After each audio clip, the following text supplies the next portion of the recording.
Ajma'in.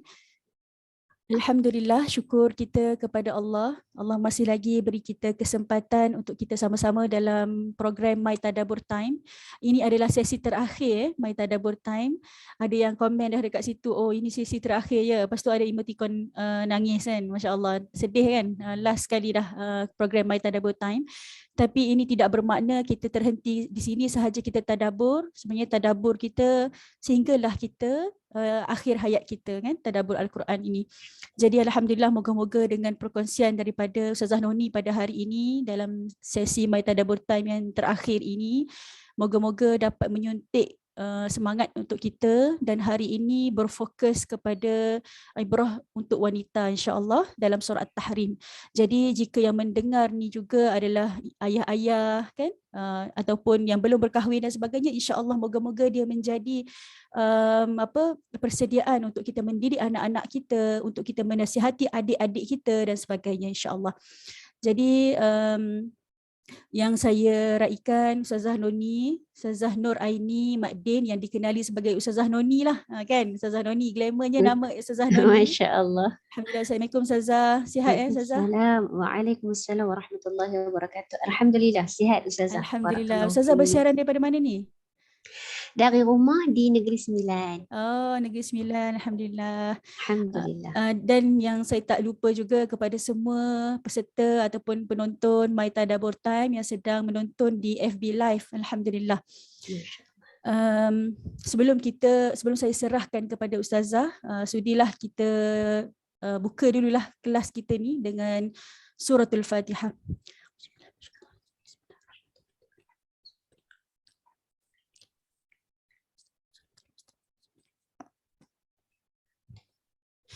Alhamdulillah.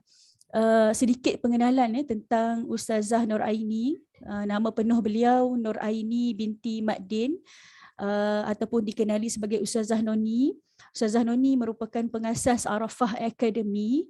Dari sudut latar belakang akademik Ustazah sarjana ilmu wahyu dan warisan Islam, pengajian Al-Quran dan Sunnah di Universiti Islam Antarabangsa Malaysia UIA. Kemudian Ustazah sambung sarjana muda ilmu dan warisan Islam, bahasa Arab dan kesusasteraan di UIA juga, alhamdulillah. Dan juga Ustazah pernah mengambil sijil bahasa Arab di markas Nile Kahirah di Mesir, masya-Allah. Jadi insya-Allah pada hari ini Ustazah Noni akan membincangkan kepada kita ataupun berkongsi dengan kita insya-Allah tentang ibrah surah At-Tahrim, iaitu berfokus kepada ayat 10 sehingga ayat 12 surah At-Tahrim insya-Allah. Jadi 3 ayat yang Ustazah Noni akan kupas pada hari ini, dan mungkin Ustazah Noni akan menambah juga input-input tentang surah At-Tahrim, yang mana surah At-Tahrim ini adalah surah Madaniyah yang mengandungi 12 ayat. 12 ayat je, sekitar 2 page sahaja, tetapi Masya Allah sangat syarat dengan ibrah-ibrah, sangat syarat dengan nilai-nilai yang kita boleh ambil dan kita boleh praktikkan dalam kehidupan kita sebagai seorang wanita. Kan dalam surah ini juga bagaimana Allah menegur isteri-isteri Nabi, kan Allah menegur isteri-isteri Nabi. Kita isteri Nabi pun Allah tegur kan. Apatah lagi kita ya, Masya Allah, yang banyak kekurangan menjadi isteri ini. Mungkin kita ada termarah kepada suami kita, mungkin kita ada bercakap-cakap tentang rumah tangga kita kepada orang lain dan sebagainya. Tetapi dalam rumah tangga Nabi, Allah menegur mereka kan, kerana mereka pernah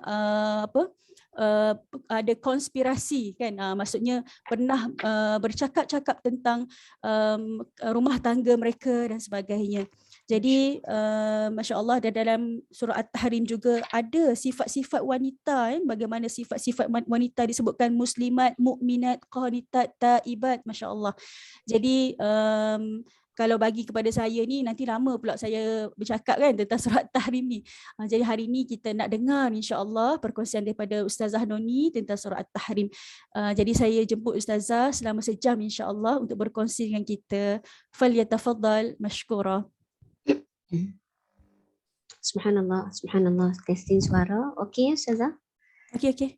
Baik, tuan-puan yang bersama dengan kita lebih kurang 72 orang, Masya Allah, Tabarakallah. Boleh bagi feedback, adakah suara saya clear? Adakah audio dan video saya clear? Video tu tak ada apa lah sebab hari ni kita tak share slide. Tuan-puan, cuma adakah nampak saya dengan Ustazah Fatma dan dengar suara saya dengan jelas? Tolong bantu untuk beri komen sebelum kita bincangkan perbincangan. Baik, alhamdulillahi rabbil alamin wa bihi nasta'in wassalatu wassalamu ala sayyidil mursalin wa ala alihi wa ashabihi ajma'in.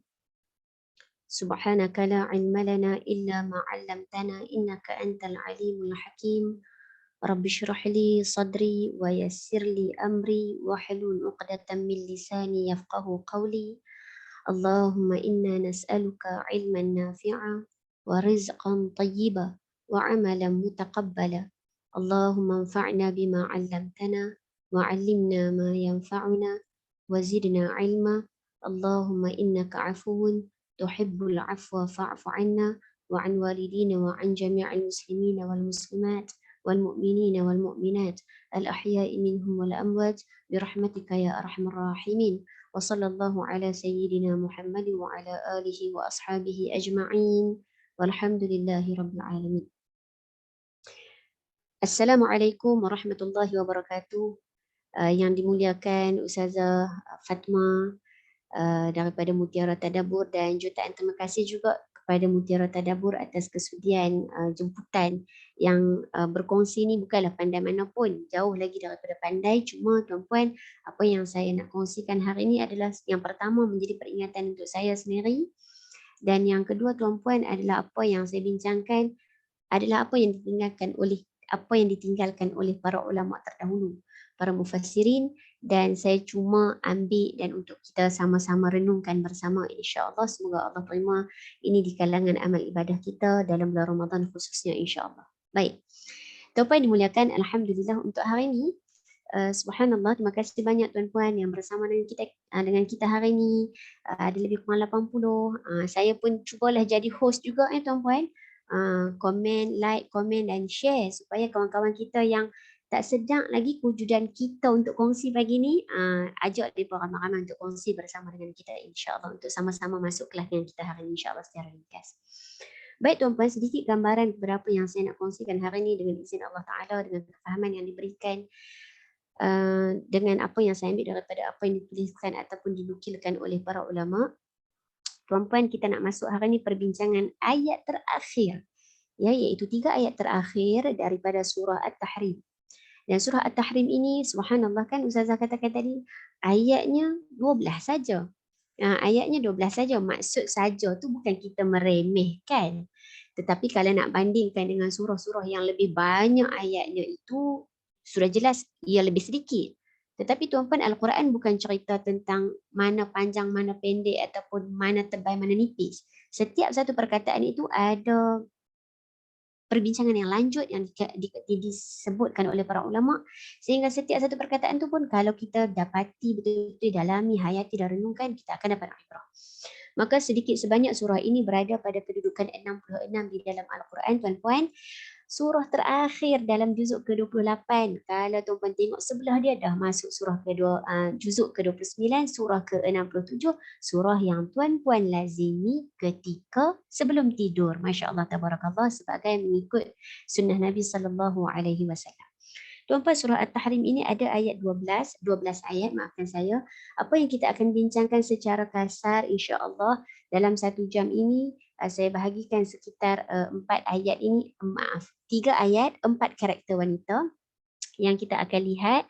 Dan secara umumnya Muhammad Sayyid Madhi dalam satu kitabnya meletakkan matlamat daripada surah ini ataupun objektif surah ini antaranya adalah perbincangan Tarbiyatul Baitin Nabawi, pendidikan ataupun didikan ke atas rumah tangga Nabi sallallahu alaihi wasallam. Untuk menjadi apa? Untuk menjadi uswatun, untuk jadi uswah. Liyakuna uswatan, untuk menjadi uswah, contoh tauladan. Contoh tauladan untuk siapa? Contoh tauladan untuk lil usrati wal mujtama'i, untuk keluarga-keluarga kita dan untuk masyarakat keseluruhannya. Dalam arti kata lain, surah At-Tahrim ini adalah satu bentuk didikan kepada rumah tangga Nabi sallallahu alaihi wasallam supaya menjadi role model kepada kita, rumah tangga kita dan masyarakat secara umumnya. Cukup untuk saya terangkan itu semata-mata untuk surah At-Tahrim secara pengenalan asas, sebab tu macam Ustazah Fatimah sebut tadi, di awalnya cerita tentang isteri Nabi SAW dan ada beberapa, kalau saya boleh guna perkataan pergolakan, ya, ataupun orang kata apa, yalah Ustazah kan rumah tangga mana ada yang manis-manis belaka. Kan dia mesti ada manis sikit, pahit sikit, tawak sikit. Faham ke orang Kedah cakap, tuan-puan? Kan dia mesti ada beberapa perisa untuk menjadikan sesuatu itu enak dan lazat. Maka begitulah rencam dalam rumah tangga. Maka tuan-puan, apa yang saya nak kongsikan ini adalah 3 ayat terakhir daripada surah ini, iaitu ayat ke-10, 11 dan ayat ke-12. Untuk makluman asas tuan-puan rakan sekalian, ayat ini iaitu ayat 10, 11 dan 12 mengandungi 4 karakter wanita ataupun 4 kisah wanita, dan saya akan kongsikan insya-Allah secara kasar dalam masa lebih kurang 1 jam. Dan sebagai mukadimah tuan-puan, yang saya sebutkan daripada 3 ayat ini, ayat 10, 11 dan 12 daripada surah At-Tahrim ini, adanya 4 kisah wanita, dan 4 itu tuan-puan, 2 wanita yang tidak baik ataupun untuk kita jauhi sikapnya daripada ayat ke-10. Ada 2 dalam ayat 10. Dan ada 2 wanita baik, wanita salihah yang saya dan kita semua tuan-puan nak ambil perhatian, nak ambil makluman supaya kita boleh tiru, boleh copy paste, boleh imitate, supaya kita buat dalam rumah tangga kita keseluruhannya insya-Allah. Ustazah, saya tak kahwin lagi. Jadi saya ni terkecuali tuan-puan, ada watak keempat nanti kita akan lihat, wanita yang tidak berkahwin. Maka dalam secara umumnya, kahwin ke tak kahwin ke, ada watak wanita yang disebutkan, diabadikan di dalam Al-Quran untuk menjadi peringatan dan pengajaran kepada kita semua. Maka tuan-puan, kita akan tengok dalam ayat 10, ada 2 watak wanita yang sebetulnya untuk kita jauhi sikapnya, dan 2 wanita dalam ayat 11 dan ayat 12 untuk kita tiru, kita buat sama-sama insya-Allah. Dan untuk makluman semua secara asasnya lagi, ayat 10, 11 dan 12 ini adalah dalam bentuk, kata Profesor Dr. Wafah Zuhaili, ia adalah muqabalah, perbandingan. Perbandingan antara 2 contoh, ada 2 kisah, maksudnya 2 contoh itu 2 wanita tidak baik dan 2 wanita itu 2 wanita yang baik. Maka ada perbandingan. Kenapa ya Allah selepas cerita ataupun apakah hikmah selepas Allah cerita tentang 2 wanita yang kita tak mau ambil sikap dia, datang pula 2 wanita yang kita wajib ambil sikap dia. Kenapa datang begitu tuan-puan? Untuk kita, saya dan kita semua buat perbandingan. Yang mana yang patut kita tiru, yang mana kita patut tak tiru. Selebihnya apabila kita renungkan. Dan inilah juga disebutkan supaya kita boleh contohi 2 wanita mukminah dalam hal keimanan dan ketulusan, dan meneladani 2 wanita yang kufur dalam hal mengkhianati ataupun dalam hal pengkhianatan. Pengkhianatan apa? Kita panjangkan insya-Allah. Jom rakan sekalian, kita pergi ke ayat 10 daripada surah At-Tahrim. Jadi tuan-puan, ayat 10 tu kita buat permulaannya, ya, insya-Allah. A'udzu billahi minasyaitonir rajim. Bismillahirrahmanirrahim. Daraballahu mathala lilladzina kafaru imra'ata Nuhin wa imra'ata Lut. كانتا تحت عبدين من عبادنا صالحين فخانتاهما فلم يغنيا عنهما من الله شيئا وقيل ادخلا النار مع الداخلين. Sadaqallahul Azim. Untuk ayat yang ke-10 sebagai permulaan. Tuan-puan yang dimuliakan, ayat ini kalau kita lihatkan, Allah mulakan, sekejap dia hilang pula saya punya skrin ni. Okey, baik. Ayat 10 tuan-puan, kalau kita tengok antara terjemahannya, kita bacakan terjemahan. Daraballahu mathala, Allah mengemukakan satu misal perbandingan, lilladzina kafaru, untuk bagi orang-orang yang kufur, yang mana sebenarnya mereka berhubung rapat dengan orang mukmin, tetapi mereka tidak beriman. Kita akan lihat sekejap lagi. Siapakah mereka? imra'at Nuh wa imra'at Lut. Dua wanita itu adalah yang saya sebutkan, ada dua watak wanita di dalam ayat ke-10 ini, iaitu isteri Nabi Nuh alaihi salam wa imra'at Lut, isteri Nabi Lut alaihi salam. Kanata tahta abdaini min ibadina salihain. Mereka berdua ini, maksudnya balik pada siapa tuan-puan? Balik kepada imra'at Nuh dan imra'at Lut. Mereka berdua kanata. Mereka berdua ini tahta abdaini min ibadina salihain. Mereka masing-masing berada dalam kekuasaan ataupun senang ceritanya di bawah jagaan dua orang abdain, dua orang hamba min ibadina salihain. Di kalangan hamba-hamba Allah yang salih. Fakhanatahuma. Lalu mereka berdua ini berlaku khianat kepada kedua-dua suami. Maksudnya isteri Nabi Nuh khianat pada Nabi Nuh. Isteri Nabi Lut khianat kepada Nabi Lut alaihi salam. Mereka berdua khianat. Apa khianat kita akan bincangkan. Falam yughniya anhuma minallahi syai'a. Dan kedua-dua suami tersebut yang berpangkat Nabi itu, yang dimuliakan Allah dengan gelaran tadi yang abdaini min ibadina salihain, Allah declare tuan-puan, ini di kalangan hamba-hamba kami yang soleh. Tetapi falam yughniya anhuma minallahi syai'a. Mereka berdua, yakni suami kedua-duanya, tidak dapat memberikan sebarang pertolongan, tak boleh beri sebarang manfaat, tak boleh menyelamatkan mereka daripada azab Allah Ta'ala.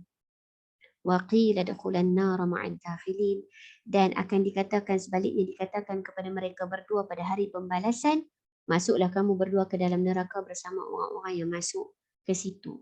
Wal'iyadzubillah. Allahumma inna nas'aluka al-afiyah. Baik. Tuan-puan, ayat ini ada beberapa poin saya nak kongsikan secara ringkas sebelum kita masuk kepada karakter yang berikutnya. Yang pertama, bila kita tengok kanata tahta abdaini min ibadina salihain, keduanya menjadi isteri dari dua hamba yang saleh. Dan dalam keadaan itu Allah cerita tentang sikap ataupun karakter dua wanita ini, fakhanatahuma, khianat.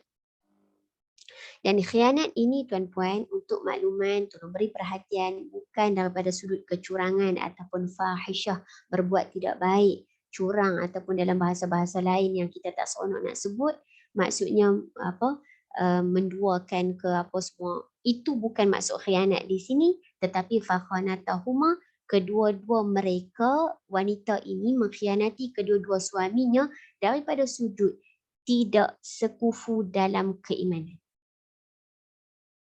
Dan ini perkara terbesar saya kira yang kita nak lihat daripada ayat ini pada hemat saya. Sebab tuan-puan, bila kita cerita tentang rumah tangga, bila balik pada tajuk kan, bila nak cerita surah At-Tahrim ini, antara perkaranya adalah untuk memberi didikan bagaimana kita membina sebuah keluarga. Bagaimana seorang isteri support suami dia. Dan dalam hal apa suami support isteri dia. Maka ini tuan-puan, dalam hal-hal yang lain kata ulama, mereka hormat, mereka menjalankan berinteraksi, berkomunikasi seperti suami isteri biasa. Tetapi bila mai bab iman, bila mai bab kebajikan, kebaikan, mai kepada risalah kenabian, mereka tak beriman tuan-tuan. Berarti dalam arti kata lain, isteri mereka bab yang tu tak support, bab lain okey. Yang ni yang kita nak, perkara pertama yang saya kira untuk saya dan kita semua sebagai seorang isteri. Apa yang saya support suami saya? Dalam hal apa yang saya support suami saya? La haula wala quwata illa billah. Maka ini antara benda yang maksudnya fakhanatahuma, mereka mengkhianati daripada sudut tidak menyokong perjuangan suami mereka, tidak membantu dalam perkara keimanan dan kebajikan, tak support dakwah yang dilaksanakan, bahkan tuan-tuan yang dimuliakan, mereka antara yang menentang urusan dakwah para suami mereka ataupun suami mereka. La haula wala quwata illa billah. Ringkas kata tuan-puan, ulama bincang apa yang mereka buat sampai disebutkan pengkhianatan ini. Tapi cukup untuk saya bagi secara jelas, imra'at Nuh secara ringkas, wanita ataupun isteri Nabi Nuh alaihi salam ini antaranya mengatakan Nabi Nuh ini adalah seorang gila. Saya kira ini perkataan yang sangat-sangat menyakitkan dalam hubungan rumah tangga tuan-tuan. bila ada trust issue. Ni kalau dalam bahasa-bahasa kita sekarang kan Ustazah tolong tengok saya mana salah betul kan. Ada trust issue. Kita tak faham apa dia yang suami kita buat. Bahkan suami kita dah buat baik dah, tapi kita tak mau, kita enggan terima, kita tentang, kita tak support, bahkan kita lawan pula. Kita pula yang kata, ish ni gila ni. Macam mana boleh buat bahtera? Okeylah, hang dah boleh balik buat perkara bertukang balik. Ya, daripada hang dakwah, duk ajak mengenali Tuhan dan sebagainya. Sebagai contoh tuan-puan. La haula wala quwata illa billah. Ini antara sikap isteri Nabi Nuh yang mengatakan Nuh itu gila, maka ini maksud pengkhianatan oleh isteri Nabi Nuh. Adapun isteri Nabi Lut alaihi salam disebutkan para ulama, kalau tuan-puan ingat, cuba komen sikit dekat ruang komen, apa kisah yang tuan-puan ingat tentang kaum Nabi Lut alaihi salam. Kita tak sediakan hadiah lah, tapi insya-Allah dapat pahala dan dapat pengetahuan ya tuan-puan. Apakah yang dibuat oleh ataupun apakah yang berlaku pada kaum dan dalam kehidupan Nabi Lut alaihi salam daripada kaumnya. Secara ringkasnya adalah adanya hubungan sosial yang ataupun hubungan sonsang. Hubungan sosial yang sonsang, tak mengikut arus yang sepatutnya, tidak berlandaskan fitrah. LGBT, terima kasih banyak Puan Lili, Lalina. Kaum Nabi Lut suka sesama jantina, barakallahu fi Ummu Adam. LGBT, terima kasih semua yang komen. Homoseksual, terima kasih, betul. Okey, jadi tuan-puan, apa kaitan dengan isteri Nabi Lut ni? Isteri Nabi Lut tuan-puan, antara yang sokong bukan sokong suami dia yang membantras masalah ataupun hubungan sonsang ini, tetapi isteri dia antara yang support kaum ini untuk berbuat dan meneruskan kejahatan sonsang tersebut. La haula wala quwata illa billah. Dengan cara apa? Antaranya disebutkan bila ada tetamu datang ke rumah Nabi Lut alaihi salam. Ya, tetamu itu di kalangan apa? Para malaikat. Kita ambilkan ringkasan cerita. Maka adanya hebahan, kalau kita zaman sekarang hebahan dengan apa? Poster tuan-puan. Ya, WhatsApp, Twitter dan sebagainya, hebahan. Maka bagaimana cara isteri Nabi Lut menghebahkan ada kedatangan ataupun ada kewujudan tetamu dekat rumah ni, supaya ada kaum yang boleh datang ke rumah mereka untuk berbuat perkara yang jijik dan hina tersebut. Antaranya disebutkan dalam tafsir, bila ada keberadaan para tetamu Nabi Lut, maka isteri Nabi Lut akan menyalakan api pada malam hari ataupun mengepulkan asap pada siang hari. Itu tanda hebahan. Tak ada poster, tak ada WhatsApp, ya, tak ada FBX dan sebagainya. So bagaimana cara hebahan isteri Nabi Lut ini? Menghebahkan dengan mengepulkan asap pada malam hari, pada siang hari, dan menyalakan api pada malam hari untuk membuat hebahan kepada kaum Nabi Lut bahawa ada tetamu yang mendatangi mereka untuk galakkan mereka datang dan berbuat perkara yang keji dan kotor. Tuan-puan, la haula wala quwata illa billah. Secara ringkasnya tuan-puan, ini maksud fakhanatahuma. Mereka berdua mengkhianati suami mereka yang dimuliakan oleh Allah dengan tugasan sebagai seorang nabi. Maka apa yang Allah sebutkan, falam yughniya anhuma minallahi syai'a. Ustazah boleh bantu saya untuk bagi hint kalau saya duk ralik seorang-seorang. Takut dia ralik seorang-seorang ni Ustazah nah. Maaf banyak. Okey, Ustazah, teruskan. Baik. Falam yughniya anhuma minallahi syai'a. Suami mereka tak dapat bantu, tak boleh beri faedah, manfaat, tak boleh tolong selamatkan mereka daripada azab Allah Ta'ala. Sebab apa? Sebab mereka sendiri memilih jalan kekufuran, mereka sendiri memilih jalan yang salah daripada hidayah, mereka sendiri yang memilih selain daripada apa yang didakwahkan ataupun tugasan yang diutuskan oleh suami mereka sendiri yang lawan, tak support, yang tentang, yang against. Bahkan mereka pula yang support apa yang kaum mereka buat. Mereka di kalangan orang yang mengatakan atau mencela suami mereka, melawan suami mereka di atas apa yang diarahkan atau diperintahkan oleh Allah. Tuan-puan, suami ini, orang soleh ini tidak dapat membantu mereka menyelamatkan daripada api neraka. Wa qila dakhulan nar ma'al dakhilin. Maka hukuman ataupun balasan kepada mereka, dikatakan kepada mereka, masuklah ke dalam neraka bersama dengan orang-orang yang masuk ke situ, wal'iyadzubillah. Tuan-puan yang dimuliakan, daripada ayat ini secara ringkasnya apa yang kita nak bincangkan? Beberapa perkara, antara lain dalam hal ini secara ringkasnya ada watak suami soleh dan adanya watak isteri tak salihah. Maksudnya suami orang baik, isteri tak baik. Maka saya ajak diri saya dan kita semua, adakah ayat ini berkaitan dengan kita? Adakah ayat ini berkaitan dengan orang sekitar kita? Apa tindakan kita? What's next kita? Selalu saya guna perkataan itu, what's next? Selepas kita tengok ayat ini, apa yang kita kena buat? Semak diri, postmortem, cek balik kita ataupun suami kita ataupun sekitar kita, adakah kita di kalangan bentuk keluarga sebegini? Kita tidak mencela jauh sekali daripada kita mencela Nabi Nuh dan juga Nabi Lut, kerana mereka berdua, Nabi Nuh dan Nabi Lut, telah diiktiraf oleh Allah Subhanahu Wa Taala bahawa mereka adalah hamba yang soleh. Maka rumusan ringkas rakan sekalian, dalam kehidupan dunia kita ni ada keluarga yang suaminya baik, isterinya tak baik. Dan kalaupun suaminya baik, isterinya tak baik, suami yang baik itu tidak dapat menyelamatkan isteri yang tak baik itu daripada azab Allah Subhanahu Wa Taala. Kenapa? Kerana kita hanya berjalan, berjuang dan boleh menyelamatkan diri dengan akhlak kita sendiri, ibadah kita sendiri, akidah kita sendiri. Maka rumusan saya secara ringkas daripada ayat ini, rakan sekalian, yang menyelamatkan kita, semua setiap daripada kita adalah bukan sikap ataupun talian ataupun hubungan kekeluargaan tersebut, ataupun tiada bias sebenarnya di dalam Islam secara ringkas. Ya, pertalian darah, hubungan sosial, hubungan kekeluargaan tidak dapat menyelamatkan kita, tetapi kepatuhan, ketaatan, ketundukan kita kepada Allah, amal soleh kita kepada Allah adalah yang satu-satunya menyelamatkan kita daripada azab Allah Subhanahu Wa Taala. Wallahu taala alam untuk ayat 10 karakter pertama. Saya harap tuan-puan dapat sesuatu walaupun saya mungkin meringkaskannya. Baik, kita teruskan pada ayat 11, tuan-puan yang dimuliakan. Ayat 11, kalau tadi saya katakan ada watak dua wanita tidak baik. Kemudian ada dua watak wanita baik. Maka kita dah melalui watak wanita tidak baik tadi. Iaitu dua karakter, isteri Nabi Nuh dan juga isteri Nabi Lut, dengan pengangkatan tema suami soleh versus isteri tak salihah.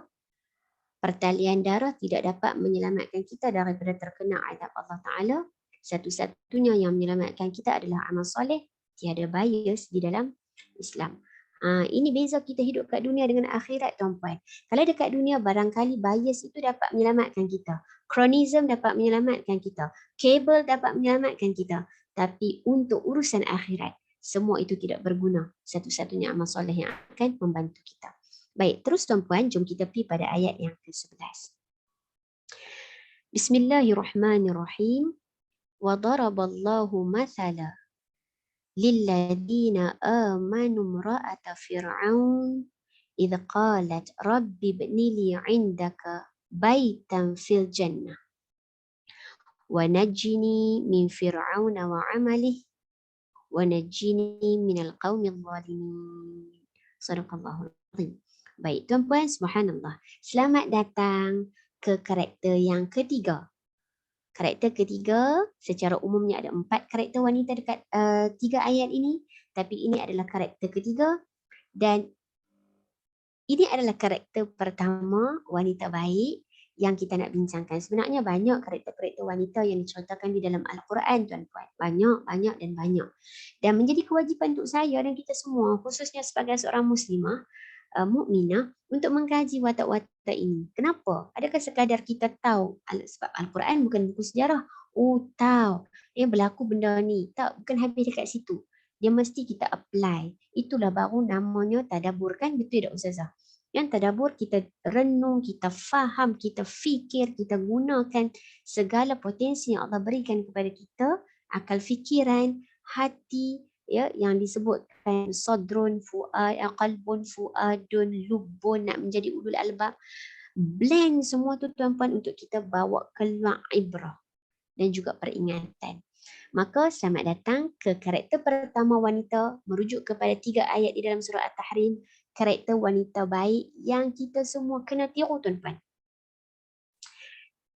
Apa dia? Subhanallah, wa daraballahu mathalan. Dan Allah kemukakan satu misal perbandingan kepada siapa? Lilladina amanu. Kalau tengok ayat tadi, lilladina kafaru, untuk orang-orang yang kufur, yang tertutup hatinya daripada kebenaran, yang lari daripada kebenaran. Nah, di sini untuk orang beriman. Siapa orang beriman tuan-tuan? InsyaAllah saya dan kita semua di kalangan orang-orang yang beriman. Amin ya rabbal alamin. Baik, apakah contoh yang dibawakan? Imra'at Fir'aun, isteri Fir'aun. Okey, ini juga ada perbincangan lah rakan sekalian. Mungkin ada kawan-kawan kita yang belajar bahasa Arab kan. Dia tahu bahasa Arab kalau isteri digunakan perkataan zaujatun. Bahkan mungkin juga boleh digunakan zaujun, iaitu isteri. Tapi ada beberapa tempat digunakan perkataan imra'atun ataupun imra'atu dengan ta yang maftuhah terbuka merujuk kepada maksud isteri. Okey, tetapi kita tak bincang yang tu hari ni, insya-Allah akan datang. So imra'at Fir'aun merujuk kepada imra'ah Fir'aun ini adalah isteri kepada Fir'aun. Yang masyhur namanya apa dia tuan-puan? Asiyah bintu Muzahib. Subhanallah tabarakallah. Baik.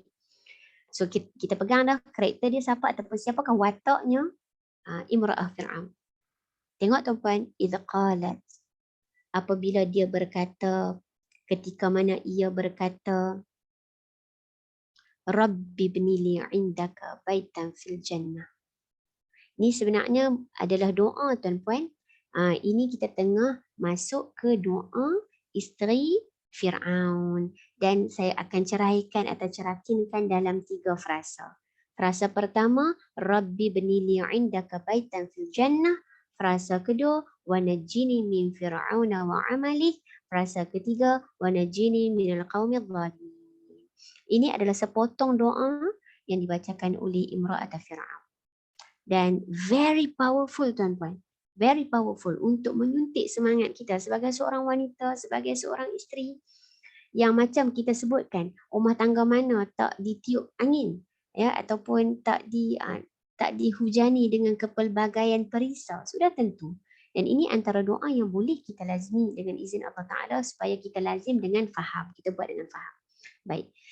Apa yang didoakan? Dalam arti kata lain, secara ringkas tuan-puan, kita tahu bahawa Asiyah ataupun isteri Fir'aun, imra'at Fir'aun ini adalah isteri Fir'aun yang disiksa kerana apa? Kerana beriman kepada Allah dan beriman kepada Nabi Musa alaihi salam.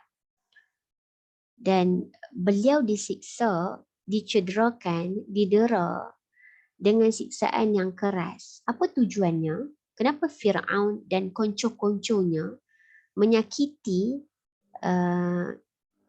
imra'at Fir'aun? Tidak lain dan tidak bukan tuan-puan, untuk memalingkan semula keimanannya. Untuk bagi dia patah balik kepada agama kufur, kepada anutan dan kepercayaan mereka. Untuk memalingkan daripada keimanan. Dan apakah antara siksaan yang diterima oleh imra'ah Fir'aun? Antaranya disebutkan Ibnu Jarir, dipanggang di bawah terik matahari. Tuan-puan yang dimuliakan, kita lalu panas-panas pun kadang-kadang kita rasa, ya Allah, panasnya. Betul tak? Siap kadang-kadang kita nak cari tempat berlindung, berbumbung ataupun kita nak gunakan payung. Subhanallah tabarakallah. Ini dipanggang tuan-puan. Bukan sekadar dipanggang di bawah terik matahari. Dan ini antara siksaan yang tertimpa kepada imra'ah Fir'aun kerana hanya sahaja nak menyelamatkan akidah dan juga imannya. Tuan-puan, kalau kisah menyelamatkan akidah, maksudnya dia bertahanlah. Fir'aun buat macam tu kenapa? Sebab nak bagi dia paling daripada iman. Tetapi dia bertahan. Dia tetap kental, teguh dengan keimanannya dan prinsipnya. Tuan-puan, ada banyak kisah, antara lain kalau kita tengok kan, contoh dalam Ashabul Kahfi, dalam kisah dalam surah Al-Kahfi. Ashabul Kahfi sanggup keluar daripada, kalau material secara fizikal kita tengok, sanggup keluar daripada keluasan dunia, masuk ke dalam kesempitan gua.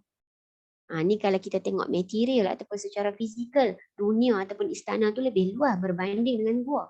Tapi kenapa mereka sanggup keluar daripada keluasan istana, keluasan dunia, nak masuk ke dalam kesempitan gua? Kenapa? Apa yang ditawarkan kepada mereka sehingga mereka boleh memilih begitu? Ini pandangan orang beriman, tuan-tuan.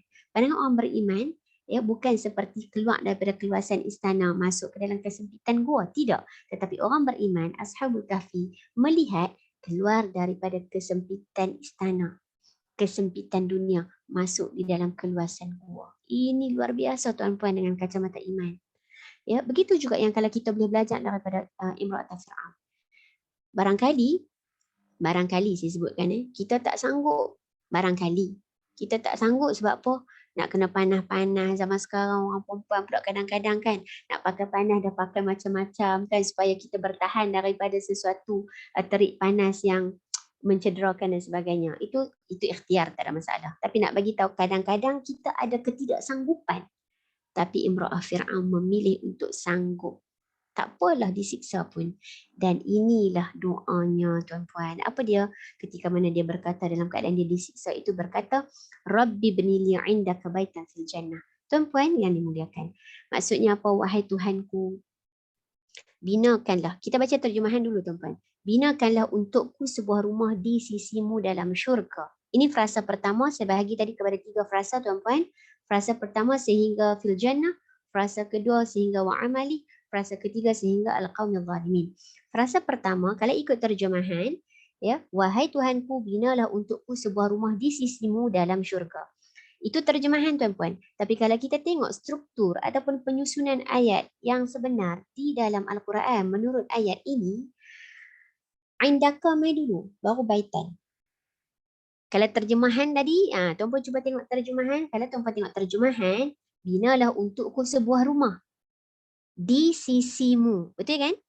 Okey. So maksudnya baitan adalah sebuah rumah, indaka di sisimu. Kalau terjemahan, barangkali kita akan jumpa binalah sebuah rumah untukku sebuah rumah di sisimu. Tapi dalam ayat sebenar, indaka tu mai dulu, baru baitan. Dalam arti kata lain, ayat dia macam ni, tuan-puan.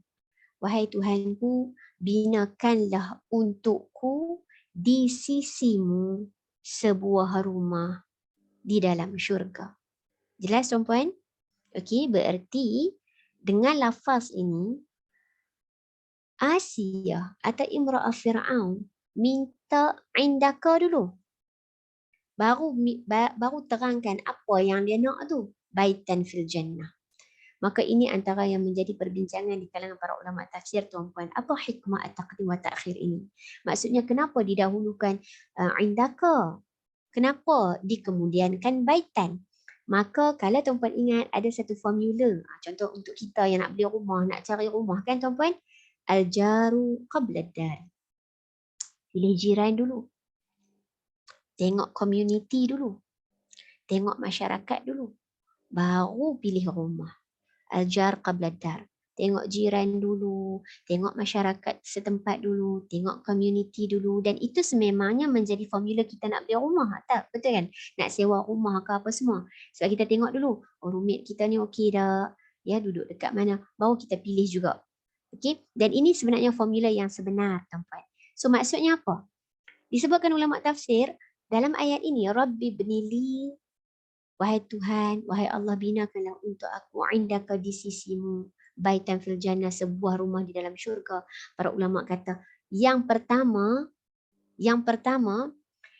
Asiyah minta kedekatan beranda dengan Allah dulu. Baru minta rumah. Maksudnya nak menunjukkan dia nak minta dia duduk dekat dengan Allah, mendahulukan mahu berada dekat dengan Allah, mahu berada dekat dengan rahmat Allah, nak jadi di kalangan orang muqarrabun, yakni orang yang berada dalam dekat ataupun berada dekat dengan Allah Ta'ala. Didekatkan kepada Allah Ta'ala. Maksudnya duduk dekat dulu. Perbincangan dia, lokasi dia dengan Allah dulu. Itu antara maksud kalau kita boleh guna perkataan lokasi. Subhanallah, saya harap tuan-puan jelas. Nak maksudkan di sini, tuan-puan, Asiyah punya idea ataupun punya gagasan nak duduk dekat dengan Allah dulu, nak jadi di kalangan muqarrabun, nak duduk berada dalam rahmat Allah, nak dapat rahmat Allah. dan baru dilanjutkan permintaan nak duduk dekat dengan Allah itu sehingga dibinakan untuknya sebuah syurga. Sebuah rumah di dalam syurga. Masya Allah, tabarakallah. Baik, frasa kedua, wa najjini min fir'auna wa amali. Selamatkanlah dan selamatkanlah dia, selamatkanlah saya, maksudnya doa imra'ah Fir'aun, dan selamatkanlah aku, selamatkanlah hamba daripada kezaliman Fir'aun wa amali, dan perbuatannya. Wa najjini minal qaumil zalimin, dan selamatkanlah aku daripada kaum yang zalim, bangsa Qibti Mesir yang ikut jejak langkah Fir'aun. Dalam arti kata lain, tuan-puan, Asyah minta Allah, daripada Allah, agar dia berada duduk dekat dengan Allah, berada dalam rahmat Allah, berada di kalangan orang-orang yang al-muqarrabun, duduk di kalangan yang dekat dengan Allah, ada sebuah rumah di dalam syurga, dan begitu juga menyelamatkan, agar Allah menyelamatkan dia daripada kezaliman Fir'aun dan perbuatan-perbuatan zalim Fir'aun, dan juga kejahatan orang-orang bangsa Qibti yang ikut jejak langkah Fir'aun. Fir'aun ni siapa, tuan-puan? Suami dia. Ulama sebut Fir'aun ini adalah manusia paling kafir, paling zalim, paling angkuh. Masya Allah, tabarakallah. Boleh tak imagine, tuan-puan, seorang wanita salihah duduk dengan seorang lelaki yang bukan sekadar perkataan, bukan sekadar, maksud saya bukan merendahkan, maksudnya bukan sekadar tak soleh, tetapi paling zalim, paling kafir, paling angkuh, paling jahat di muka bumi. Ini Asyah, tuan-tuan. Lalu untuk saya dan kita semua, sekali lagi, kalau kita bawa mood rumah tangga, kalaupun saya percaya kita semua ada cabaran, ujian, musibah dalam rumah tangga masing-masing, dalam keluarga masing-masing, tapi ambillah sikap imra'ah Fir'aun, yang mana ulama kata inilah sikap orang beriman. Apa dia? Sikap orang beriman, apa-apa pun dia pi doa dulu. Dia gantung dengan Allah dulu, dia bersandar dengan Allah dulu, dia berdoa pada Allah dulu, dia minta pada Allah dulu dalam apa jua pun musibah yang tertimpa. Ini sikap orang beriman. Ini akhlak orang beriman, tuan-tuan. Masya Allah, tabarakallah. Dan ini yang saya dan kita semua nak kena tiru daripada Asyah. Banyak benda yang kita nak bincangkan, tapi saya ringkaskan, tuan-puan, dan antara lain rumusannya menjelaskan tiada ketaatan kepada suami dalam hal kekufuran. Maksudnya apa? Iman harus diperjuangkan. Yang ni juga saya nak ajak diri saya dan kita semua untuk menjadi wanita yang bijaksana, meletakkan sesuatu tepat pada tempatnya, mengikut apa yang digariskan oleh Islam, mengikut apa yang diajarkan oleh Allah di dalam Al-Quran, menurut apa yang dikatakan atau disabdakan oleh Nabi SAW di dalam hadis, dan juga pandangan-pandangan yang termaktub di dalam perbincangan-perbincangan di kalangan para ulama. Saya nak sebutkan ni kenapa? Sebab kadang-kadang kita salah letak ya Ustazah. Saya tak kata saya pandai. Saya juga sedang belajar, tuan-puan. Tapi kadang-kadang kita salah letak. Ya, sampai ketaatan itu disalah ertikan. Disalah ertikan. Di sini jelas ya bahawa imra'ah Fir'aun tidak mentaati suaminya, sebab suaminya dah panggang dia pun dia tetap tak balik pada suami dia. Sebab apa? Dia lebih mendahulukan ketaatan kepatuhan kepada Allah Subhanahu Wa Taala. Dan tuan-puan, inilah sikap orang beriman, sikap yang dalam apapun perjuangan, kesusahan dan musibah yang tertimpa, nombor satu dia doa dulu. Itu adalah secara ringkas, tuan-puan. Dan yang terakhir, tuan-puan, saya pergi kepada ayat ke-12. Subhanallah, tabarakallah. Terima kasih banyak tuan-puan yang komen dan tulis nota. Masya Allah, tabarakallah, rajin dia tulis nota. Semoga Allah berkati, amin ya rabbal alamin. Kita teruskan pada ayat terakhir, tuan-puan, dengan masa yang ada. A'udzu billahi minasyaitonir rajim. Bismillahirrahmanirrahim. Wa Maryam ibnata Imran allati ahsanat farjaha fanafakhna fihi min ruhina وصدقت بكلمات ربها وكتبه وكانت من القانتين. صدق الله العظيم. La haula wala quwata illa billah. Selamat datang tuan-puan kepada karakter keempat daripada 3 ayat ini. Dan ini adalah karakter kedua. Karakter kedua, kisah kedua, wanita kedua di kalangan wanita-wanita yang baik daripada 3 ayat ini untuk saya dan kita semua contohi, praktis dalam rumah tangga kita dan dalam masyarakat kita. InsyaAllah. Apakah maksud dia? Ataupun apakah terjemahan dia? Sekarang kita pergi kepada watak Maryam. Dan untuk makluman semua, subhanallah tabarakallah, Maryam adalah satu-satunya, wallahu ta'ala alam, adalah nama wanita yang disebut secara jelas, diabadikan di dalam Al-Quran. Ada sebab, ada reason dia, tapi kita tak bincang hari ini. Dengan izin Allah Ta'ala mungkin ada perbincangan yang lain. Wa Maryam ibnata Imran allati ahsanat farjaha. Dan juga satu lagi perbandingan tentang Maryam bintu Imran. Binti Imran. Kalau tengok dekat sini, Maryam bintu Imran. Kita tak tahu pun Imran ni siapa. Siapa Imran sebenarnya? Okay? Tapi maksudnya ada namanya dan maka adalah kisahnya insyaAllah. Baik. Kenapa dengan Maryam? Allati ahsanat farjaha. Yang mana dia telah memelihara kesucian, kehormatan, maruahnya daripada disentuh oleh mana-mana lelaki. Fanafakhna fihi min ruhina. Dan kemudian kami telah takdirkan dia mendapat anak. Maka kami perintahkan Jibril untuk meniupkan masuk ke dalam kandungan tubuhnya dari roh ciptaan kami. Wasaddaqat bikalimati rabbiha wa kutubihi. Dan dia, siapa dia ni? Maryam bintu Imran tadi ni rakan sekalian. Dan dia, Maryam ini, mengakui kebenaran kalimah-kalimah Tuhannya serta kitab-kitabnya. Wasaddaqat, ini perkataan saddaqa yusaddiquni, mempercayai, mengimani, meyakini tuan-puan, mengakui kebenaran dua benda sekurang-kurangnya disebutkan secara jelas dalam ayat ini, kalimati rabbiha, kalimah-kalimah Tuhannya, wa kutubih, dan juga kitab-kitabnya. Dan Allah puji lagi tuan-puan, wa kanat minal qanitin, dan dia jadi di kalangan orang-orang yang tetap taat. Tuan-puan, cuba tengok macam mana cara Allah puji Sayyidatuna Maryam. Ini semua sifat-sifat Sayyidatuna Maryam. Yang mana Maryam ini diceritakan orang yang menjaga kemaluan, kehormatan, kesucian dan maruah.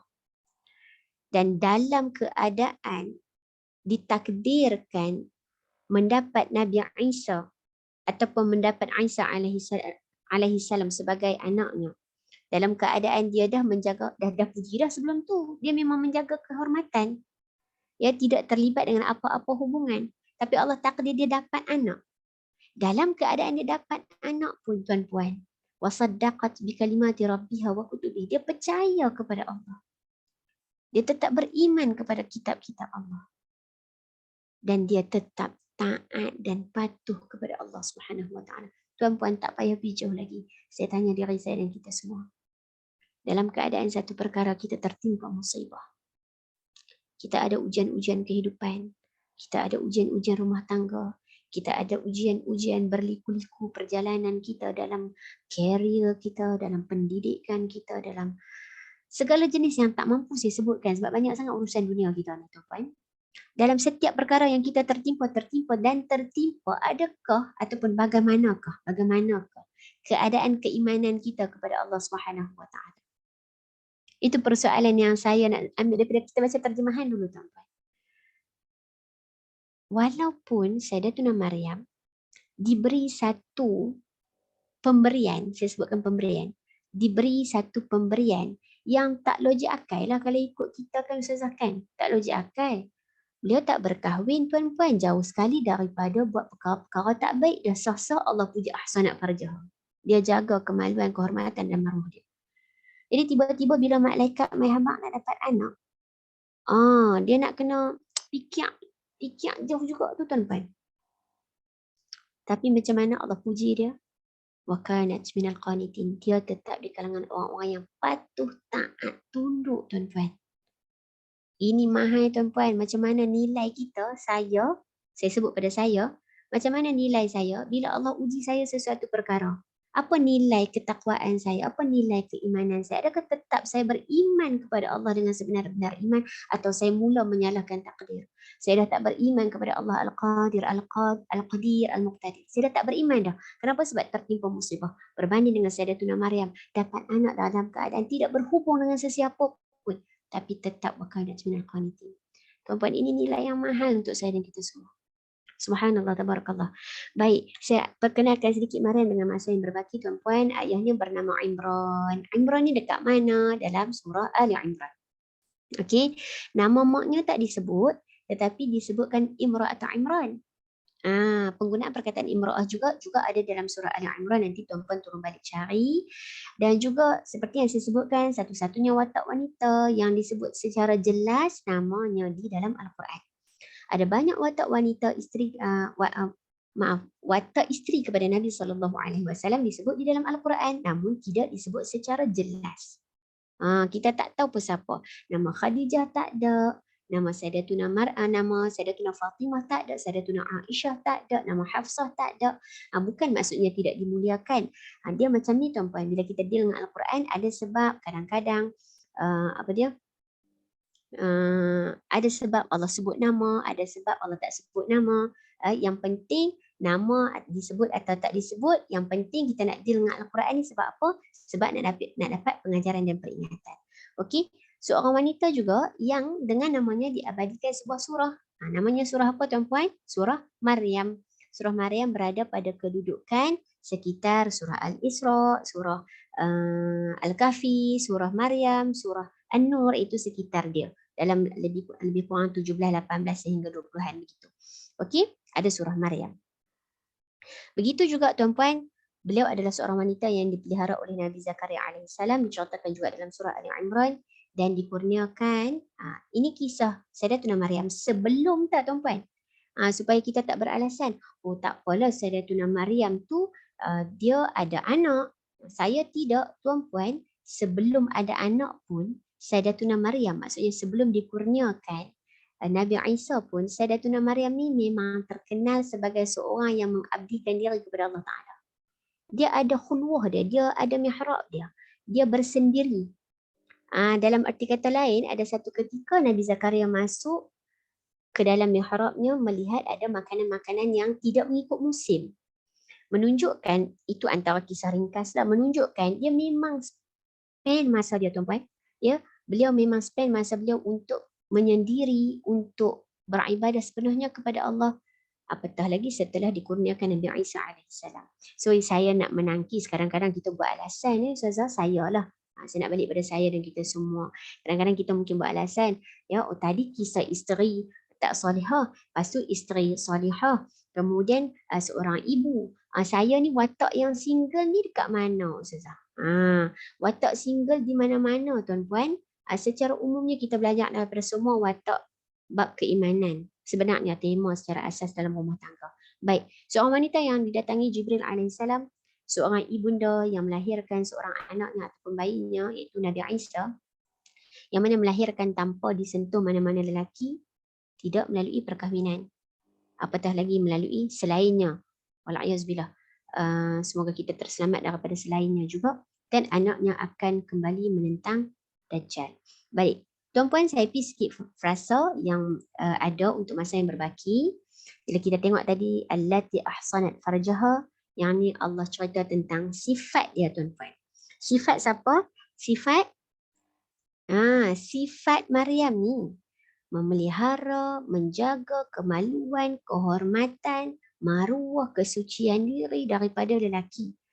Dan ini adalah Iffah ataupun Afifah, yang menjaga kehormatan. Maka lanjutan saya sebut menjaga kehormatan ini, saya buat peringatan pada diri saya dan kita semua lah tuan-puan ya. Bila sebut memelihara kehormatan, kemuliaan diri, kesucian sebagai seorang wanita, maruah dan sebagainya, sudah tentu pop up dalam kepala kita yang pertama, saya tak berbuat, saya tak terlibat, maaf saya sebut dengan pelacuran, penzinaan dan sebagainya. Yang tu very good. Alhamdulillahirrabbilalamin. Semoga Allah bagi kita istiqamah untuk meninggalkan perkara-perkara tarkil munkarat ni. dan juga yang melazimi amal soleh yang disukai dan dicintai oleh Allah. Tapi saya nak pergi yang kedua tuan-puan. Saya kira ini antara fitnah akhir zaman ataupun ujian akhir zaman. Yang mana kadang-kadang saya buat teguran pada diri saya dan kita semua tuan-puan, bukanlah kerana saya lebih baik, tapi teguran sebagai contoh pada zaman sekarang ni macam-macam media sosial. Termasuk TikTok. Pakaian dah cantik, subhanallah, tabarakallah. Tetapi kadang-kadang ada orang kata apa ya, dancing, menari dalam nak mempromotkan sesuatu, yang marketing yang sangat luar biasa, yang tidak mengikut garis panduan yang diajar oleh Islam seperti sepatutnya. Maka saya nak peringat pada diri saya dan kita semua, khususnya wanita, menjaga, memelihara kemaluan, kehormatan, maruah dan kesucian diri itu bukan sekadar menutup aurat. Tapi jangan salah faham pula. Kalau macam tu tak payah menutup aurat. Tak. Menutup aurat tu wajib tuan-tuan. Dijelaskan di dalam surah An-Nur secara jelas. Ayat 31. Panjang lebar Allah cerita. So, kita kena ada melengkapkan. Menutup aurat. Tidak terlibat dengan hubungan-hubungan yang haram, keji dan hina. Dan juga menjaga maruah. Bagaimana kita tampil di media sosial, peringatan untuk saya dan kita semua. Bagaimana kita tampil di media sosial, ya, di TikTok dan sebagainya. Semoga peringatan untuk saya dan kita semua ini menjadi juga peringatan kepada anak, cucu cicit kita. Baik, ini Maryam allati ahsanat farjaha. Kemudian kita dah pilih tadi fanafakhna fi min ruhina, kami yakni Allah Taala tiupkan dalam ruh di dalam kemaluannya. Sebahagiannya mentafsirkan demikian, sebahagian roh yang kami ciptakan tanpa perantaraan seorang ayah. Tak ada ayah. Maka ini yang jadi polemik sebahagian perbincangan ni. Macam mana Maryam boleh lahirkan anak dan sebagainya. Cukuplah kita nak katakan inilah iman tuan-puan. Inilah kualiti iman. Bila Allah cerita, kita percaya dan kita yakin. Benda ini berlaku, benda ini tidak ada yang mustahil, tidak ada keraguan padanya. Dan ini iman. Dan ini at-tasdiq. Membenarkan apa yang diceritakan oleh Allah di dalam Al-Quran. Dan kemudian tuan-puan, wasaddaqat bi kalimati rabbiha wa kutubih. Subhanallah tuan-puan, ini antara yang diterjemahkan ataupun ditafsirkan secara betul yang ditafsirkan oleh para ulama tafsir. Maryam alaihi salam ini saddaqat, membenarkan, mempercayai, meyakini, mengimani. Apa yang diyakini? Apa yang dipercayai, apa yang dibenarkan. Tadi bi kalimati rabbiha, syariat-syariat Allah dan juga kitab-kitabnya yang diturunkan kepada rasul-rasulnya. Begitu juga percaya kepada malaikat Jibril alaihi salam. Ketika mana mendatangi beliau dalam keadaan bersorangan itu, nak bagi tahu kata beliau akan dapat seorang anak yang namanya Isa. Ringkasannya tuan-puan, bila Sayyidatuna Maryam berhadapan dengan situasi-situasi ini, bagaimana sikapnya? Sekali lagi saya tanya, bagaimana sikapnya? Saddaqat, membenarkan, mempercayai, meyakini apa yang telah disyariatkan oleh Allah, apa yang ditakdirkan oleh Allah, apa yang diceritakan dalam kitab, apa yang disampaikan oleh para rasul, apa yang disampaikan oleh Sayyidina Jibril. Walaupun kalau tuan-puan perhatikan, bila tengok detail, sebenarnya cerita tentang Sayyidatuna Maryam ni ada sangat banyak tempat ya tuan-puan, sangat banyak tempat di dalam Al-Quran, di dalam surah Maryam, di dalam surah Ali Imran dan juga surah-surah yang lain secara jelasnya nak ceritakan fasa Sayyidatuna Maryam sebelum dapat anak, bermula daripada surah Ali Imran tu sebelum dilahirkan. Bagaimana sikap ibunya yang bernazar, kemudian melahirkan. Dalam keadaan mak dia melahirkan tu ada expectation, ada jangkaan ataupun adalah harapan nak dapat anak lelaki tapi keluarnya anak perempuan dan dinamakan sebagai Maryam. So fasa kehidupan Sayyidatuna Maryam ni panjang cerita dia dalam Al-Quran, kronologinya. Dilahirkan, kemudian dibesarkan oleh Nabi Zakaria alaihissalam, kemudian berkhluwah ataupun menyendiri, ya Ustazah kan, menyendiri, bawa diri semata-mata nak fokus ibadah kepada Allah, didatangi Sayyidina Jibril bagi tahu nak dapat anak, kemudian bagaimana pula melahirkan dalam keadaan seorang diri, dalam fasa makan dan minumnya bagaimana Allah jamin dan Allah bantu beliau untuk survive, ya, sebagai contohnya, dan kemudian balik ke kampung bawa bayinya, macam mana keadaan tohmahan ataupun impression daripada orang kampung. Itu so kronologi dia panjang tapi saya tak cerita panjang lah rakan sekalian. Dan akhirnya kita nak tengok pujian Allah Ta'ala lagi. Dekat mana tuan-puan? Wa kanat minal qanitin. Dan dia termasuk di kalangan yang sentiasa berada dalam ketaatan dan khusyuk. Tuan-puan, kalau sebelum saya habiskan, boleh tengok dekat perkataan al-qanitin ya tuan-puan. Al-qanitin. Al-qanitin ni dia mai dalam bentuk ismul fa'il. Ini kalau saya boleh sentuh sikit je tuan-puan. Ya, ismul fa'il ni dia macam pelaku lah tuan-puan. Pelaku ataupun the doer. Fa'il ni pelaku. Okey, kalau kat sini dalam bentuk qanata, okey. Itu qanata tu verb ataupun kata kerja. Al-qanitin ini adalah orang yang sentiasa berada dalam ketaatan dan kepatuhan. Apa yang saya nak fokus cerita ringkas dia macam ni. Allah Ta'ala guna dalam bentuk isim ataupun noun. Ya, Allah Ta'ala tak guna dalam bentuk fi'il ataupun verb, kata kerja ataupun action. Sebab apa? Secara asasnya bila kita belajar bahasa Arab, tuan-puan, perkataan yang terkait dengan verb ataupun fi'il ataupun kata kerja, ia ada terkait dengan tempoh masa. Sama ada kita belajar dalam bahasa Inggeris dulu past tense, dalam Arabic kita sebut fa'il madhi, ataupun present tense kita sebut fa'il mudhari', ataupun fi'il amar. Dalam bahasa Inggeris mungkin antara terjemahannya adalah order atau request, permintaan, suruhan dan sebagainya. Point dia, kalau kata kerja, dia terkait dengan masa tuan-puan. Sudah buat, sedang buat, akan buat. Maksudnya, kalau ayat ini datang dalam bentuk fi'il, al-qanitin ini, mungkin dia akan jadi sedang patuh, sedang tunduk, sedang taat, ataupun telah taat, sedang taat, akan taat. Taatilah. Itu kata kerja. Tapi tidak, Allah datangkan dalam bentuk dia di kalangan orang-orang yang al-qanitin, disebut dalam bentuk kata nama, menunjukkan dia berada dalam keadaan ataupun mod sentiasa melazimi ketaatan, melazimi keimanan, melazimi kekhusyukan, melazimi kepatuhan dan ketundukan kepada Allah. Tuan-puan, ini pesanan untuk saya dan kita semua. Untuk tukar mod ataupun nilai kualiti kehidupan kita, bukan taat pada beberapa perkara, bukan taat pada beberapa tempoh, tetapi taat dalam keadaan sentiasa. Wa kanat minal qanitin. Ada syarahan lain juga daripada Dr. Salah Abdul Fattah Al-Khalidi dalam Lataif Quraniyah. Kenapa digunakan dalam bentuk Al-Qanitin? Tetapi saya tak panjangkan, tuan-tuan dan puan-puan, saya tak panjangkan. Cukup untuk saya buat rumusan akhir daripada perbahasan karakter ketiga ini, iaitu kalau tadi macam saya katakan, tadi watak pertama dan kedua dalam ayat 10, watak seorang isteri tak baik versus lelaki baik ataupun suami soleh. Watak kedua, watak ketiga dalam ayat 11 tadi, watak isteri solehah tetapi suaminya tak soleh. Okey, kesemuanya terkait dengan iman tuan-puan. Dan watak ketiga ni tak berkahwin tetapi ada anak. Jadi saya tak berkahwin dan tak ada anak. Tuan-puan, macam saya sebutkan, cerita tentang Sayyidatuna Maryam bukan bermula di dalam Al-Quran saat beliau dianugerahkan Isa AS. Cerita tentang Maryam daripada sebelum dilahirkan. Maksudnya apa? Ini kaitan dengan kita semua. Bagaimana ibundanya melahirkan, bagaimana ketekadannya untuk berjuang tetap beribadah kepada Allah, duduk seorang-seorang, ya, bagaimana diasuh dan dididik oleh Nabi Zakaria sehingga menimbulkan juga rasa untuk Nabi Zakaria mengangkat doa, meminta kepada Allah untuk turut ada zuriat. Subhanallah tabarakallah. Tuan-puan, ini bukan wanita biasa-biasa. Yang ditampilkan adalah untuk saya dan kita semua ambil pengajaran.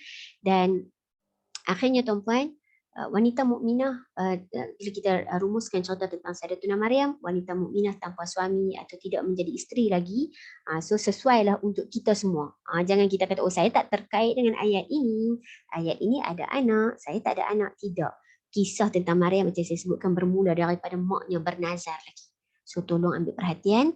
Dan juga antara rumusan lain tuan-puan, wanita yang lahir, Maryam ini, walaupun mak bapaknya tidak terkenal, walaupun ibu ayahnya tidak terkenal, disebut di dalam Ali Imran, surah Al-Imran tetapi tidak terkenal, maksudnya tidaklah diberikan kenabian ataupun kerasulan ataupun apa-apa kitab tertentu, tetapi tuan-puan para ulama mengatakan ayah dan ibunya adalah atau ayah ibunya dan keluarganya di kalangan keluarga yang taat, patuh, soleh, sentiasa tunduk dan sentiasa beribadah kepada Allah.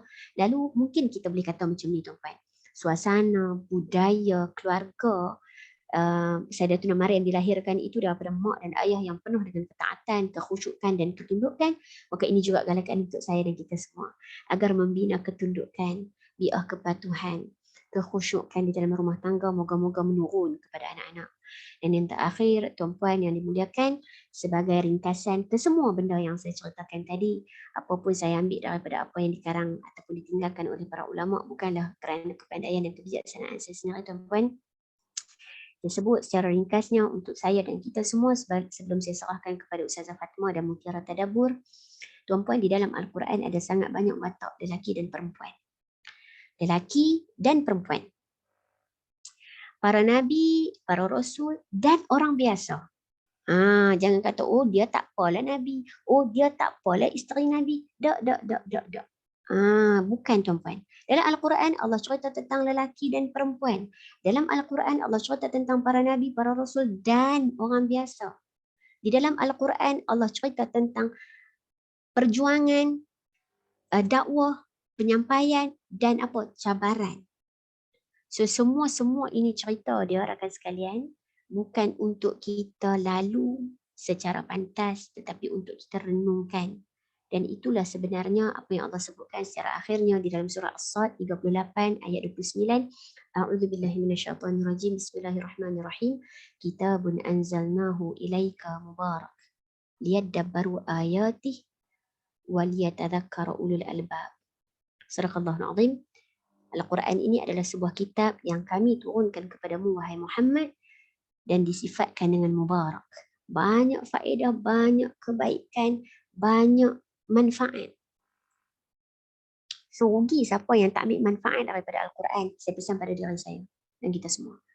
Dan kenapa Al-Quran diturunkan kepada Nabi SAW dan sampai kepada kita dan Al-Quran itu disifatkan dengan banyak kebaikan, faedah dan juga manfaat. Lihat dabaru ayati. Untuk renung dalami hayati, renung, fikir. Bukan baca sekali lalu, bukan baca nak rebut khatam, maafkan saya, tapi bukan maksudnya nak khatam tuan-puan. Jangan kita lalu cepat sampai kita tak ambil idea, apa idea ayat ni, apa pesanan ayat ni. Dan juga waliyatadzakkara ulul albab, dan untuk orang-orang yang berakal sempurna, untuk orang-orang yang berfikir, fikir bukan hanya menggunakan intelektual, akal fikiran, otak semata-mata, tetapi menggunakan, memaksimalkan daya hati dan daya pemikiran daripada hati dan juga segala anggota badan yang Allah kurniakan supaya kita ambil dia tadzakkar, ambil peringatan dan ambil pengajaran. Wallahu taala alam. Saya minta maaf tuan-puan atas segala salah silap, ketidaklancaran saya, kekhilafan saya ataupun ada perkara-perkara yang tidak matang dalam perbahasan saya. Expected tuan-puan, expected 4 karakter wanita nak cerita dalam 1 jam itu, tapi cukup untuk secara asasnya kita renungkan, saya khususnya sebagai seorang wanita dan kita semua sebagai seorang wanita, sebagai seorang isteri, sebagai seorang ibu, sebagai seorang anak perempuan dan sebagai seorang wanita yang ada peranan dalam membangunkan masyarakat tuan-puan, bermula daripada rumah tangga kita. Semoga dikurniakan keberkatan oleh Allah Subhanahu wa taala. Aqulu qawli hadza wa astaghfirullah li wa lakum. Wassalamualaikum warahmatullahi wabarakatuh. Saya serah balik dekat Ustazah. Minta maaf Ustazah terajak masa. Waalaikumsalam warahmatullahi wabarakatuh. Masya Allah, jazakillah khairan Ustazah Nur Aini untuk penjelasan tadi. Masya Allah, perkongsian yang Ustazah kongsikan tadi sejam rasa macam tak cukup Ustazah. Allahu Akbar. Masya Allah, banyak mutiara-mutiara kata, banyak refleksi-refleksi yang dapat kita ambil insya Allah. Dan saya nak ucapkan terima kasih kepada para peserta yang menulis nota. Masya Allah, sangat bermanfaat nota-nota yang ditulis, antaranya daripada Ummu Adam. Ramai lagi lah yang tadi yang saya tengok tadi, ramai yang menulis nota-nota. Masya-Allah, jazakumullah khairan katsira. Sebab nanti mungkin ramai lagi yang akan tengok rakaman ini kan. Jadi apabila tuan-tuan puan-puan yang menulis nota ini sangat bermanfaat supaya mereka boleh ulang kaji nanti insya-Allah. Dan kalau perasan admin dah ada letak borang maklum balas My Tadabbur Time. Kalau sambil-sambil kita dengar penutup ni, insyaAllah mungkin boleh isi, insyaAllah kita berikan masa sedikit lah untuk mengisi borang maklum balas, sebab kita dah sesi yang terakhir. Jadi kami nak dengar feedback ataupun penambahbaikan untuk kita sama-sama muhasabah insyaAllah, dan kami akan buat improvement nanti insyaAllah untuk program akan datang insyaAllah. Saya menunggu juga jika ada soalan-soalan daripada para peserta. Masih sempat lagi untuk tanya kepada Ustazah jika ada soalan. Kita akan bincanglah satu ataupun dua soalan insyaAllah kalau Ustazah berkelapangan lagi insyaAllah. Kalau sudah dijawab insyaAllah. InsyaAllah. Jika ada soalan, tuan-tuan puan-puan boleh tanya kan insyaAllah. Assalamualaikum Ustazah, secara ringkas apa beza imro'atun dan zaujah? Mungkin Ustazah boleh terangkan. Waalaikumsalam warahmatullahi. Terima kasih banyak Puan Zahra Syafi'i. Wallahu ta'ala alam, secara ringkas ya.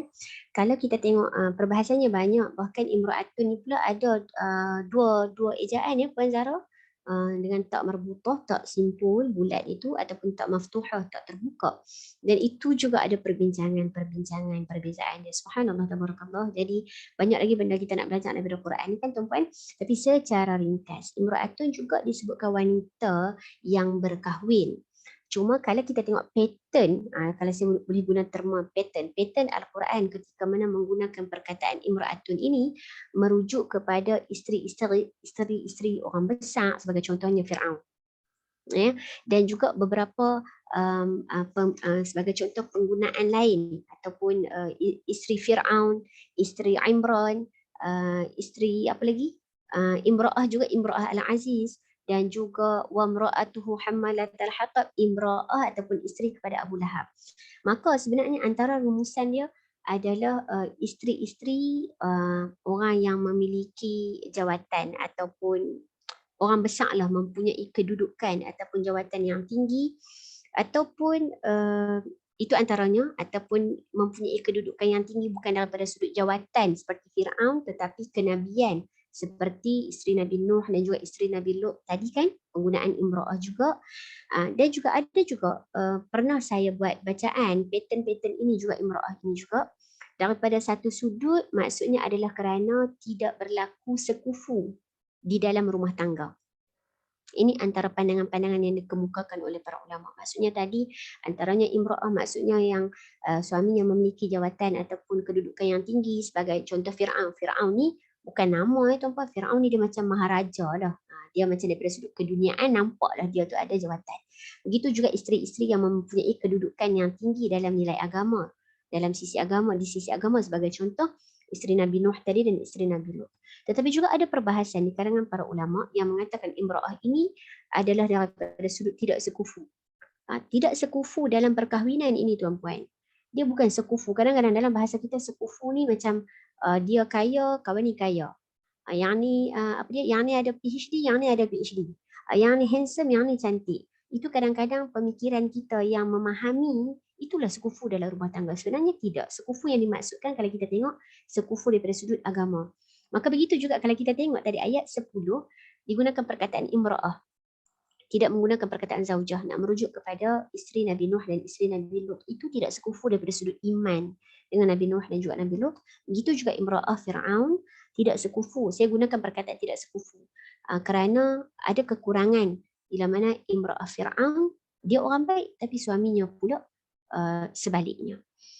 Adapun perkataan zaujah, antara tempat digunakan adalah cerita tentang Sayyidatuna Hawa, kisah Nabi Adam dan juga isterinya Hawa. Allah menggunakan perkataan zaujun. Sebab tu di awal tadi saya guna perkataan zaujatun, isteri, ataupun zaujun juga isteri. Antara lain para ulama bincang, zaujatun ataupun zaujun ini menunjukkan isteri ataupun suami, ataupun kita katakan pasangan suami isteri yang sekufu, dan dalam erti ringkasnya mencapai sakinah, mawaddah dan juga rahmah di dalam rumah tangga. Itu secara ringkas daripada pengetahuan saya yang sangat sedikit dan kerdil Puan Zahra. Semoga Allah nilai sebagai ibadah. Sebab apa? Sebab kita semua kena pula jadi zaujah tuan-tuan. Zaujah dan juga zaujun, insya-Allah, supaya rumah tangga dapat sakinah, mawaddah dan juga rahmah. Amin ya rabbal alamin. Okay, jazakillah khairan Ustazah Nuraini untuk penjelasan tadi. Saya tengok dah tak ada soalan-soalan lain Ustazah yang boleh ditanya. tambah kalau Ustazah ada tambahan Ustazah. Okey dah tu jawapan yang Ustazah bagi tahu tadi, masya-Allah. Alhamdulillah. Okay. Dan mungkinlah sikit kot tentang imra'ah tu kan, ada yang disebut juga dalam buku Ustaz Zulkhairi, dia ada sebut tentang beza antara zauj dengan imra'ah dalam Al-Quran. Dalam perkataan zauj pun merujuk kepada isteri juga, bukan tak semestinya zaujah kan, zauj pun merujuk kepada isteri juga. Betul. Dan imra'ah ini kalau ikut Ustaz Zulkhairi pernah sebut sebelum ni, dia kata Al-Quran menggunakan perkataan imra'ah itu untuk merujuk kepada isteri yang tidak melengkapi dari sudut dunia dan akhirat. Maksudnya dari sudut keimanan, ada yang tidak lengkap dalam isteri tersebutlah. Contoh macam yang digunakan dalam Al-Quran, tadi kita ada jumpa imra'ah Lut, imra'atun Nuh kan. Itu tidak melengkapi dari sudut keimanan kan, ataupun dia mengkhianati suami dan sebagainya. Dan juga ada juga yang disebutkan ada juga dalam Al-Quran disebutkan tentang jika dua-dua pasangan itu tidak melengkapi. Sebagai contoh, Abu Lahab dengan isterinya juga digunakan perkataan imra'ah kan, masya-Allah. Jadi itulah antara yang saya boleh tambahlah. Dan ada perkataan-perkataan lain lagi dalam Al-Quran yang merujuk kepada wanita ataupun isteri ni kan, sahibah, nisa dan sebagainya lah. Itu kita boleh bincang dalam waktu lain lah, insya-Allah kan Ustazah. Masya-Allah, jawapan yang Ustazah kongsikan tadi pun sangat membantu, insya-Allah. Imra'ah Zakaria jadi zauj later. Okay. Ya, betul. Yeah. Mana komen dia? Saya dengar tadi Ustazah baca. Betul. Terima kasih banyak Puan Lili Ladina. Imra'ah Zakaria jadi zauj later. Betul. Begitu juga dalam situasi Sarah alaihissalam. Ataupun Sayyidatuna Sarah. Pada permulaannya adalah imra'ah dan kemudian dia ditukar menjadi zauj ataupun zaujah.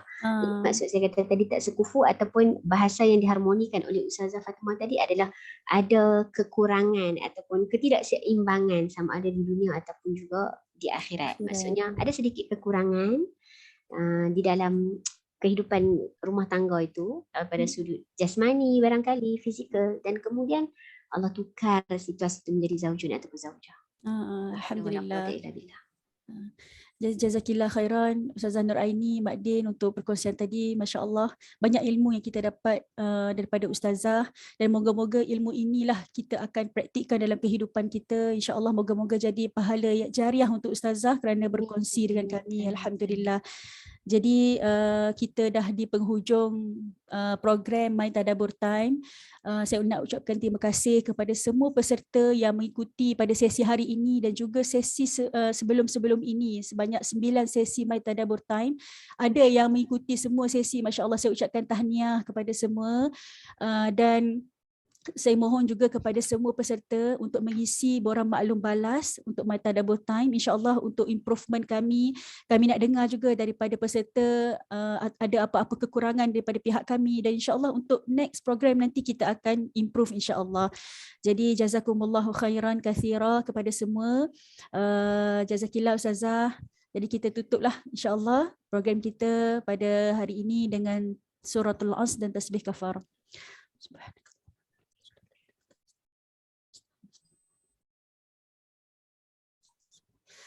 Assalamualaikum warahmatullahi wabarakatuh. Waalaikumsalam warahmatullahi wabarakatuh. Jazakillah khairan Ustazah. Sama Ustazah, jazakillahu khairan wa jazakumullahu khairan. Ustazah dan juga tim. Jumpa lagi insya-Allah. Amin insya-Allah. Assalamualaikum warahmatullahi wabarakatuh.